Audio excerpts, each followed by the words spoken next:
Hello everyone, Shri शिवाय नमस्तुभ्यम। कैसे हैं आप सब? आई होप आप सब बहुत अच्छे होंगे, स्वस्थ होंगे, मस्त होंगे। मैं भी बहुत अच्छी हूँ। तो जी आज दिन है बृहस्पतिवार का और अभी ये मॉर्निंग का टाइम हो रहा है। तो सुबह के लगभग 8:30 के करीब का ये टाइम है और सुबह का नाश्ता, दोपहर का लंच बन चुका है और हस्बैंड चले गए हैं ऑफिस।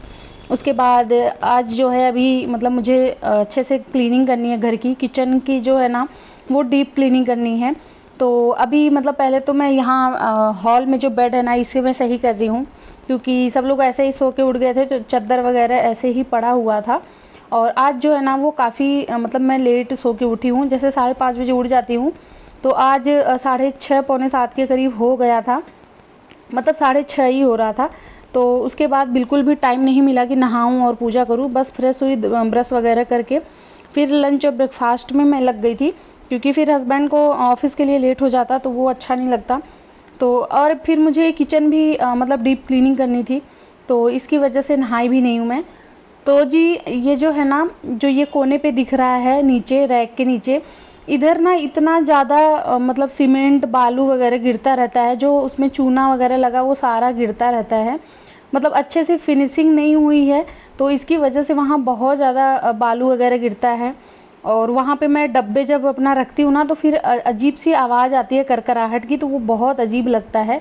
तो हर दूसरे तीसरे दिन मुझे इसको साफ़ करना पड़ता है। अगर मैं एक हफ्ते बाद साफ़ करूँ ना तो बहुत ज़्यादा इसके अंदर हो जाएगा। और यहाँ पे देखिए मेरी आँख में भी पड़ गया था।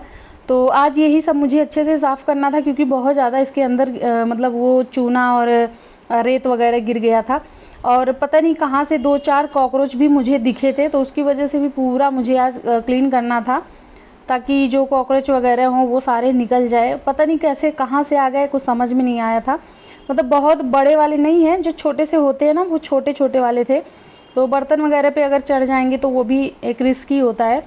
तो यहाँ पे मतलब जो कोने में है ये मैं अच्छे से साफ़ कर दी हूँ, क्योंकि इसी के नीचे सिलेंडर हमारा रहता है, गैस सिलेंडर। और इसी के नीचे मतलब मैं सारे अपने डब्बे रखती हूँ, जैसे चावल के, आटा का और बाकी जितना भी डब्बा है एक्स्ट्रा, वो सारा मैं यहीं पे रखती हूँ। और डब्बे इधर ये साइड में जो है ना मतलब रैक वगैरह, यहाँ बिल्कुल भी स्पेस नहीं है कि कोई डब्बा रख सके, क्योंकि ये बर्तन का ही सारा है, यहाँ सारा बर्तन ही रखते हैं। और बस यही कोने पे ही एक दे रखे हैं कि जहाँ पे आप डब्बे वगैरह रख सकते हैं। तो अगर बड़ा डब्बा रहे तो बिल्कुल भी यहाँ तो आएगा ही नहीं, ये तो छोटे छोटे डब्बे हैं तो आ जाते हैं। ज़्यादा बड़ा है तो वो 20 केजी का है शायद, बड़ा वाला। तो इतने ही बड़े ज़्यादा हैं, बाकी तो वो सारे छोटे ही हैं। तो अभी जो है वो एकदम अच्छे से डीप क्लीन हो गया था, पूरा क्लीनिंग की हूँ मैं। ये सिंक के नीचे भी अच्छे से मैं साफ़ की हूँ। और ये जो बर्तन है ना इसके पीछे भी थोड़ा बहुत हो गया था, क्योंकि यहाँ पे तो होता नहीं, ये हमेशा बंद ही रहता है। तो इसके अंदर जो है डस्ट वगैरह जाने का बहुत कम चांस होता है। लेकिन यहाँ पे एक तवा रखी थी ना, तो तवा में जंग लगने की वजह से थोड़ा बहुत उसके नीचे गिरा है शायद, तो वही मैं भी साफ़ कर रही हूँ। और बस अभी मैं नीचे नीचे साफ़ की हूँ और उसके बाद झाड़ू लगाऊंगी। तो जब किचन साफ़ कर रही थी तो ये फ्रिज में हटाई थी, ये किचन में ही रहता है यहीं पे जहाँ मैं अभी सेट की हूँ इसको। तो इसको मैं हटा दी थी, क्योंकि स्पेस कम हो जाता ना, फिर डब्बे वगैरह निकाल रही थी मैं और फिर बैठ के साफ़ भी करना था। तो इसकी वजह से फ्रिज जो है वो मैं हॉल में कर दी थी और अभी उसको उसकी जगह पे मैं सेट कर दी हूँ। उसके बाद यहाँ पे देखिए मैं लगा रही हूँ झाड़ू। और बेडरूम में भी मैं मतलब अच्छे से झाड़ू लगाई हूँ, क्लीन की हूँ, क्योंकि कितना दिखाओ वीडियो जो है ना वो बहुत ज़्यादा लंबी हो जाती है। तो इसकी वजह से छोटा छोटा ही क्लिप दिखाते हैं। बाकी यहाँ तो घंटों की मेहनत लगी है सिर्फ झाड़ू लगाने में और जाले वगैरह साफ़ करने में, नीचे बेड के नीचे, बेडरूम में, किचन में। तो ये सारी सफाई करने में घंटों का काम लगा है।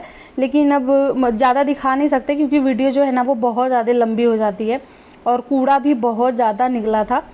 तो अभी मैं लगा रही हूँ पोछा। तो सबसे पहले पोछा यहाँ डाइनिंग टेबल के नीचे ही मैं लगाती हूँ, क्योंकि यहाँ से ना चेयर हटाना पड़ता है, उसके बाद फिर पोछा लगाना पड़ता है। तो जब पोछा लगाना मैं स्टार्ट करती हूँ ना, सबसे पहले डाइनिंग टेबल के नीचे लगा के फिर उसका चेयर जो है ना वो फिर मैं सेट कर देती हूँ। तो मतलब हॉल खाली हो जाता है, उसके बाद अच्छे से फटाफट से पोछा लग जाता है बहुत ईजिली। नहीं तो फिर यहाँ लगाओ फिर उसको निकालो तो वो थोड़ा सा मुझे मतलब अनकंफर्टेबल सा लगता है, तो मुझे ये सबसे ईजी लगता है। उसके बाद जी आ गई थी मैं कपड़ा धोने के लिए। और आज जो है एक बाल्टी कपड़े में भिगो के रखी थी। पहले तो मैं सोची कि मशीन लगा दूँगी, मशीन में जब तक मैं पोछा झाड़ू करूँगी ना उतने देर में मशीन में धुल जाएगा। फिर मैं सोची नहीं, ये एक तरह का आलस ही है।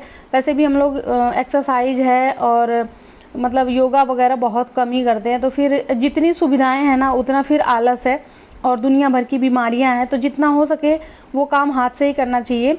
और मैं जो है मशीन बहुत कम लगाती हूँ, बहुत रेयर लगाती हूँ। जैसे हस्बैंड के अगर ज़्यादा कपड़ा हो गए या फिर 2-3 चद्दर हो गए या फिर पर्दे हो गए, अगर ये सारे कपड़े ज़्यादा हो जाते हैं फिर मैं मशीन लगाती हूँ, क्योंकि ये कपड़े भारी हो जाते हैं। नहीं तो ये जो मतलब एक चद्दर निकल गया, रेगुलर के हमारे जो कपड़े होते हैं ये सब तो मैं हाथ से ही धुलती हूँ, कभी मशीन नहीं लगाती हूँ। बहुत कम ही मैं मशीन वगैरह लगाती हूँ, जितना होता है मैं हाथ से लगाती हूँ।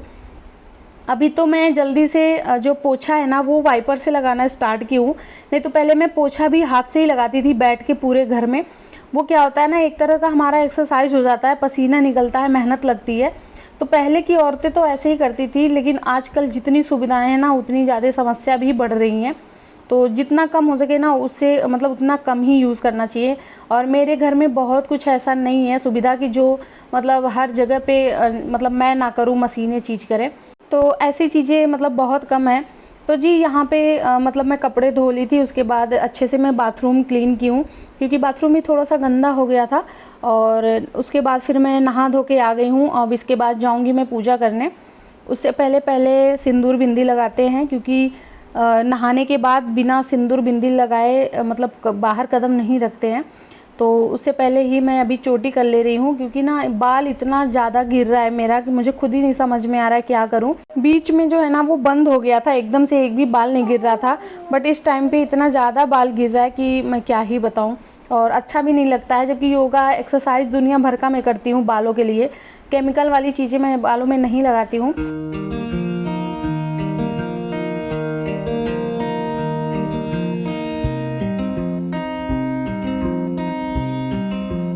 तो नहाने और पूजा करने के बाद फिर मैं आ गई थी किचन में, क्योंकि ऊपर का जो स्लैब वगैरह है ये सब मैं साफ़ नहीं की थी, बस नीचे का साफ़ करके झाड़ू पोछा करके चली गई थी नहाने। क्योंकि पूजा के लिए ना बहुत ज़्यादा लेट हो जाता, सुबह पूजा करने की आदत है। और हस्बैंड तो सुबह पूजा वगैरह करके गए थे, जल चढ़ा दिए थे भगवान जी को, लेकिन फिर मेरा लेट हो जाता, तो इसकी वजह से मैं और भी काम जितना था वो छोड़ के पहले चली गई नहाने। और पूजा करके आई, उसके बाद ही यहाँ पे मैं किचन क्लीन की हूँ। जैसे गैस वगैरह था वो भी थोड़ा जूठा था, तो उसको साफ़ कर दी हूँ, किचन स्लैब साफ़ कर दी हूँ। और यहाँ पे देखिए बहुत सारे बर्तन हो गए थे, तो वो मैं बर्तन धो दी हूँ। और यहाँ पे ग्रोसरी का सामान आया था, तो उसे मैं अभी सेट कर रही हूँ। कुछ सामान 2-3 दिन पहले मंगाई थी और कुछ सामान जो है वो आज आया है जो बाकी रह गया था। जैसे ये अभी मैं खाली की हूँ, तो ये खड़ी वाली मूंग दाल है। इसकी सब्ज़ी इतनी टेस्टी होती है, सब्ज़ी मतलब नहीं, दाल वही सब्ज़ी जैसे ही बनाते हैं, जैसे दाल मखनी होती है वैसे ही। तो अभी मतलब कुछ टाइम से मैं मंगवाई नहीं थी, तो इसको अभी मंगवाई हूँ। और ये सोया चंक्स था, तो ये पिछली बार ग्रोसरी में भी मंगाई थी और आज भी इसको मंगवाई हूँ सोया चंक्स को। तो उसके बाद ये है किशमिश, जो कि मेरे बच्चे के लिए है। मैं उसको शाम को किशमिश और अखरोट ये दोनों चीज़ देती हूँ। और सुबह के टाइम 2 से 3 बादाम देती हूँ उसको, क्योंकि उसको ना आयरन की कमी थी, तो इसकी वजह से उसको किशमिश ज़्यादा मैं देती हूँ। और किशमिश बहुत ज़्यादा फ़ायदेमंद होता है। तो उसके बाद यहाँ पे जो है चीनी वगैरह सारा मैं रख रही हूँ। और वो ड्राई वाली मटर आती है ना, तो ड्राई मटर मंगवाई थी मैं छोले के लिए। काबुली चना अलग मंगवाती हूँ, ड्राई मटर मैं अलग मंगवाती हूँ। ड्राई मटर का छोला बहुत ज़्यादा टेस्टी होता है, काबुली चना से भी ज़्यादा टेस्टी होता है। और बाकी धनिया था, कुछ खड़े मसाले थे, वो मैं अभी रख दी हूँ, उसको अलग से भूनना पीसना पड़ेगा। फिर जी यहाँ पे चावल मंगवाई थी और अभी जो है इसको मैं खाली कर देती हूँ। तो ये 10 केजी का चावल आता है और 10 केजी पूरा इस डब्बे में नहीं आता है, तो जितना थोड़ा सा बचता है वो मैं दूसरे डब्बे में करके रख देती हूँ। और जितना इस वाले डब्बे में आता है उतना मैं इस वाले डब्बे में रख देती हूँ। तो ये मतलब 1 महीने का मेरा राशन हो गया, जितना मतलब 2-3 दिन पहले जितना मंगवाई थी और आज वाला जो है, तो ये दोनों मिला के 1 महीने का मेरा राशन हो गया। 1 महीने बहुत आराम से ये चल जाता है। बस बीच में चावल आटा जो भी अगर ज़रूरत होती वो मंगवा लेते हैं, बाकी ये सारी चीज़ें जो हैं वो 1 महीने आराम से निकल जाती है। तो यहाँ पे फटाफट से मैं कपड़े फ़ोल्ड कर ली, 2-4-6 कपड़े ही थे, ज़्यादा तो थे नहीं। और उसके बाद यहाँ पे हो गई है जी शाम। अभी मैं आप लोग को शाम को मिल रही हूँ। उसके बाद फिर मैं सो गई, आद्या को भी सुलाई। तो जी अभी शाम हो गई है और 5:30 बजे का ये टाइम है और हस्बैंड अभी ऑफिस से आए हैं। तो आते टाइम बाबू के लिए ये फ्रेंच फ्राइज़ लाए थे, तो अभी उसको मैं दे दी हूँ खाने के लिए। और यहाँ पे एक रोल था जो कि मुझे बिल्कुल भी पसंद नहीं आया, तो वो मैं अभी साथ में गरम कर दूँगी। और यहाँ पे मैं दूध भी रख रही हूँ गरम होने के लिए।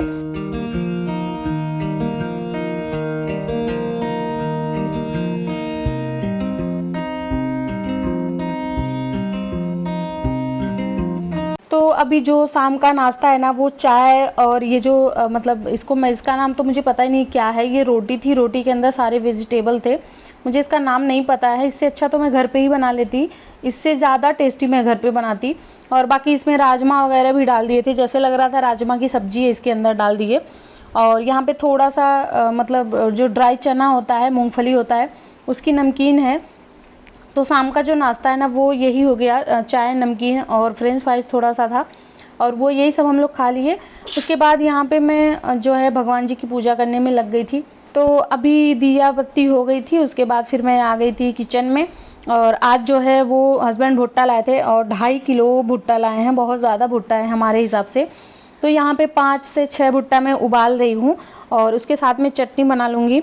तो अभी मतलब 7 साढ़े 7 बजे का ये टाइम है, तो अभी जो है भुट्टा खा लेंगे। उसके बाद अगर भूख लगी तो फिर मैं कुछ बनाऊंगी, अगर भूख नहीं रहेगी तो फिर नहीं बनाऊंगी, क्योंकि भुट्टा जो होता है ना, वो थोड़ा हैवी होता है। अगर 1-2 भुट्टा आप खा लेते हैं ना, तो वो काफ़ी टाइम चलता है, मतलब भारी भारी सा हो जाता है। तो बाद में ही बनाऊंगी। मैं हस्बैंड से बोली पहले इसको खा लेते हैं, उसके बाद ही फिर मैं अगर डिनर में कुछ बनाना होगा तो बना दूंगी हल्का फुल्का, नहीं तो फिर यही हम लोग खा लेंगे। और यहाँ पे उबलने के लिए मैं कुकर में रख दी थी, 1 सीटी बस उसमें लगाऊंगी, उतने में ही वो उबल जाता है। और यहाँ पे लहसुन, हरी मिर्च और नमक की मैं चटनी पीस रही हूँ, जो कि भुट्टे के साथ बहुत ज़्यादा टेस्टी लगती है। और साथ में मैं रख दूँगी नींबू। अब आप लोग सोच रहे होंगे कि इतनी रात को भुट्टा कौन खाता है, 7-8 बजे रात को। तो देखिए, सुबह में तो बिल्कुल टाइम नहीं होता है, क्योंकि सुबह में हस्बैंड ऑफिस चले जाते हैं, फिर मैं पूरा दिन अकेले घर पर रहती हूँ, और अकेले कुछ भी खाना अच्छा नहीं लगता, क्योंकि हम 2 ही लोग हैं। तो शाम को ही जो भी हमारे घर बनता है वो शाम को ही बनता है, जो भी खाना होता है हम शाम को ही बनाते हैं, क्योंकि शाम को हस्बैंड घर पे होते हैं और एक साथ में खाने में बहुत ही अच्छा लगता है। तो इसी वजह से हम जब भी हमारे घर भुट्टा बनता है ना, तो हम शाम को ही बनाते हैं, और आराम से बैठ के फिर हम दोनों साथ में ही खाते हैं, तो वो बहुत ही ज़्यादा अच्छा लगता है। तो यहाँ पे देखिए भुट्टा उबल चुका था, और नींबू, काला नमक, साथ में चटनी में लगा के, और अभी ले जा रही हूँ मैं डाइनिंग टेबल पे रख दूँगी। और बाबू के लिए मैं थोड़ा सा ओट्स बना दी हूँ, बाकी वो भुट्टा ज़्यादा नहीं खाती है, बस 2-4-10 दाने खा लेगी। तो आई होप आप लोग को आज का हमारा ब्लॉग अच्छा लगा है। ब्लॉग अच्छा लगा तो प्लीज़ प्लीज़ प्लीज़ मेरे चैनल को सब्सक्राइब करिएगा, प्यारा सा कमेंट करिएगा कि आप लोग को हमारा ब्लॉग कैसा लगता है।